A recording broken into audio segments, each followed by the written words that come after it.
మంచిర్యాల జిల్లాలో కురుస్తున్న ఎడతెరిపిలేని భారీ వర్షాలు సింగరేణి బొగ్గు ఉత్పత్తిపై తీవ్ర ప్రభావం చూపుతున్నాయి. శ్రీరాంపూర్, మందమర్రి, బెల్లంపల్లి డివిజన్ల పరిధిలోని ఓపెన్ కాస్ట్ గనుల్లో భారీగా వర్షపు నీరు చేరడంతో బొగ్గు ఉత్పత్తి, ఓబీ మట్టి వెలికితీత, బొగ్గు రవాణా కార్యకలాపాలు పూర్తిగా నిలిచిపోయాయి. గనుల్లో రహదారులు బురదమయంగా మారడంతో డంపర్లు, ఎక్స్వేటర్లు వంటి భారీ యంత్రాలు పనిచేయలేని పరిస్థితి నెలకొంది.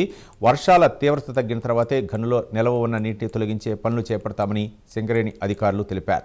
ప్రస్తుతం ర్యాక్ పాయింట్లో నిల్వ ఉన్న బొగ్గును సరఫరా చేస్తూ విద్యుత్ ఉత్పత్తికి అంతరాయం కలగకుండా చర్యలు తీసుకుంటున్నారు. దీనిపై మరింత సమాచారం మా ఉమ్మడి ఆదిలాబాద్ జిల్లా కరస్పాండెంట్ చంద్రశేఖర్ అందిస్తారు.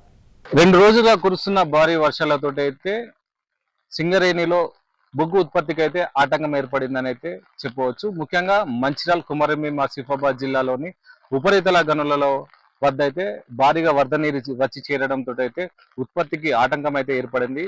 ఇటు శ్రీరాంపూర్, మందమరి, బెల్లంపల్లి ఏరియాలోని ఉపరితల గనుల వద్ద అయితే ఒక రోజుకు సుమారు 32,000 మెట్రిక్ టన్నుల బొగ్గు ఉత్పత్తికి అంతరాయం అయితే ఏర్పడింది.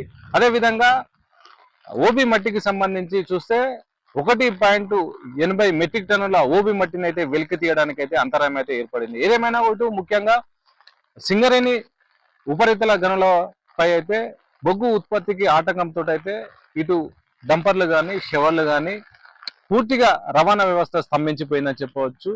ఓబీలోకి వరద నీరు భారీగా వచ్చి చేరడంతో అయితే నీటిని తోడేందుకు అధికారులు అయితే అన్ని ఏర్పాట్లు అయితే చేస్తున్నారు. వర్షాభావంతో అయితే ఇంకా లేట్ అయ్యే పరిస్థితి ఉందని అయితే అధికారులు అయితే చెప్తున్నారు. ఏదేమైనా కూడా రోడ్లన్నీ బురదమయం కావడంతో అయితే ముఖ్యంగా ఓబీలో సంబంధించిన అయితే రవాణా వ్యవస్థ పూర్తిగా స్తంభించిపోయింది.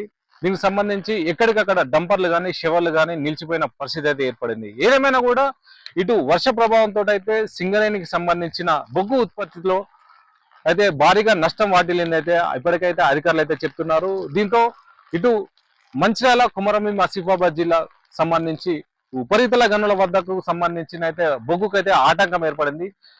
ప్రస్తుతానికైతే రాక్ మెటీరియల్ కు సంబంధించిన బొగ్గును మాత్రమే టిప్పర్ల ద్వారా రవాణా చేస్తున్నారు.